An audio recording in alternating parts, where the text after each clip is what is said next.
coming straight from the underground. Hey everyone, did you have a special student in your classroom growing up? Maybe they were a little slower, maybe they obsessed about really weird things and didn't socialize well, or maybe they just laughed or lashed out at inappropriate times. Well, this video is about that kid. Okay, so this video isn't specifically about that individual kid, but it'll help to keep the idea of them in your head as we move forward. Now, you probably have an image in your brain about that particular classmate. We had one in my elementary school classes growing up, and in my youth, I didn't understand the entirety of their situation. They had some noticeable issues with the social aspects of school, but they were otherwise extremely high functioning, which resulted in them being placed with me and the rest of my classmates in the gifted classes. Now, due in large part to my own ignorance, my history of being bullied, and my hair-trigger temper, me and this other young boy, we'll just call him Buck for the situation here, wound up banging heads a time or two. He would do things to irritate me, and rather than brushing it off or telling a teacher, which had long since failed due to the teachers writing off his behavior on account of his condition, the confrontations would come to either heated insults or the exchange of blows. The reason I'm giving you this little prologue is this. I never felt any pride in fighting or winning a fight with Buck. Sure, he outweighed me in a normal situation, should have been able to beat the crap out of me. But even then, you could just tell that something wasn't quite right with him. It wasn't massively off, it was just that little hunch that you get.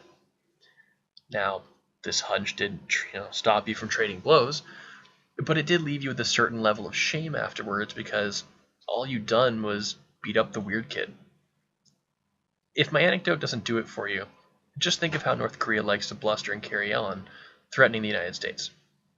Even though the US would be justified in kicking Kim Jong-un's ass, there'd be no great accomplishment in it, just like me fighting with Buck.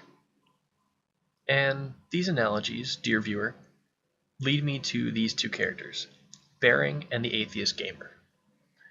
Now, Bering, to put it in his own words, if not in his accent, is a big fuck-off brown bear with some hilarious videos wherein he takes the piss out of just about everyone and anyone who deserves it. And the Atheist Gamer is, well, he's the Buck of this scenario. He's obnoxious in a way that lacks self-awareness, his speech patterns and tone of voice grate on your ears, and his mannerisms are what I can only accurately describe as being, well, spastic. See, the Atheist Gamer made a video in response to another YouTuber, and his 12.5-minute video was rife with unnecessarily harsh put-downs, delivered in a manner that left very little doubt as to just how much of a cutting edge he had meant for them to have.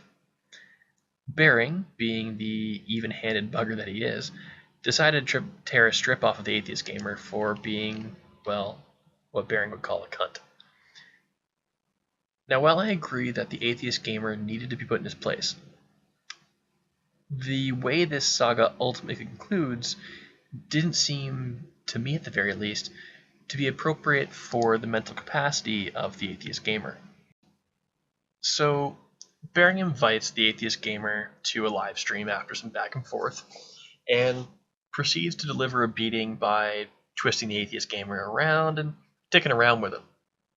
I'll be honest that I don't think all of what Bering said through the live stream, the jokes and snipes made at the Atheist Gamer's expense, were malicious, but at a certain point, I think it should have become somewhat apparent to Bering that he wasn't squaring off against someone who was playing with a full deck, at which point I think it would have behooved Bering to adjust his approach slightly.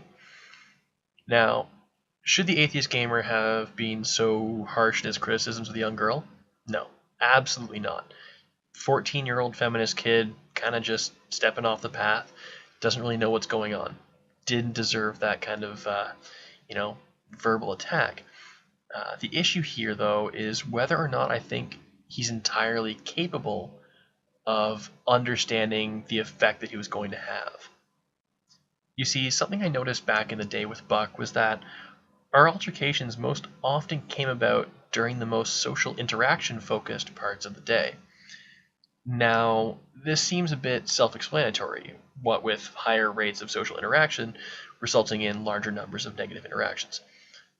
But I think it warrants noting Buck's observable discomfort in these situations. For example, lining up on the stairs waiting for the class ahead to pass us going out the doors, well, Buck would poke me or sometimes just stand very close and breathe down my neck obnoxiously on the stair behind me. If we were playing dodgeball in gym class, whether he was on your team or not, he'd do things to trip you up. But if you were just running laps at the gym, he'd keep to himself. Anytime the entire peer group was engaged in a social setting, I think it overwhelmed Buck, resulting in him defaulting to the old "the best defense is a good offense" tactic, and in doing so, putting off the rest of his classmates from socializing with him. Now, I've included links to all the relevant videos, from the original YouTuber that the Atheist Gamer took his shots at, through to the Bearing v Atheist Gamer saga, and I encourage you to watch them in their entireties to get a more complete perspective of what's gone on here. If you do this, I think you'll come to much the same conclusion as the one that I have, in the belief that the Atheist Gamer is struggling to deal with his own perceived inadequacies regarding his YouTube channel and his lackluster social skills relative to other YouTubers. Now, I guess I haven't really nailed down the point of this video yet. Rather, I've just waffled on about anecdotes and my perceptions of the situation. But I think that's been necessary to set up the stage for my little sum up here. The way I see it, Bearing, being the sharp bear? Whatever. Bearing, being the sharp fucker that he is, ought to have been able to identify that the Atheist Gamer was fighting above his intellectual or social weight class, as it were, and maybe have given him a bit more slack than he did. Throughout the live stream, I couldn't help but feel like I was watching a lightweight get slugged around by a championship heavy in terms of logical faculties and general social skills. Just the way that the Atheist Gamer lags behind in trying to acknowledge and respond to Bearing's initially lighthearted jokes and jabs was enough for me to start questioning how fair the matchup was, and that perception was only further cemented throughout the rest of the stream. In conclusion, did the Atheist Gamer need to be taught a lesson about the harmful repercussions of his actions? Absolutely. 100%, I don't disagree with that. Did Bearing have every right to be the guy bear, to deliver that lesson? You won't get an argument from me on that either. What I will say is that I believe the lesson would have been better received, and therefore more likely to have been taken hold with the Atheist Gamer, had the exchange been more like a father figure speaking to a semi-mature son than in the mano-a-mano format that it was. I think the Atheist Gamer suffers from a lack of empathy and self-awareness, likely due to what I can only hypothesize is a brain condition that sits somewhere on the autistic spectrum. Now, I'm by no means an expert on autism, mental illness, or schooling jackasses who make fun of 14-year-old girls, but I will say this. I'd be surprised, Bearing, if you could honestly say that you didn't get even a bit of the same vibe that I got from the Atheist Gamer, and if you could really say that there wasn't some level of, if not pity, then just sympathy, maybe some empathy for the Atheist Gamer situation. Now, this saga, has not affected my overall opinion of Bearing going forward. I feel the need to make that clear. I've enjoyed basically every other video he's published, and I thought his dialogue with Marina Shut Up was exactly what the YouTube community has been sorely lacking for quite some time now. I just find myself wondering why, Bearing, if you were able to maintain such an aware and understanding position regarding Marina, why it seemed that you were, I guess, so much more willing to take the piss out of the Atheist Gamer.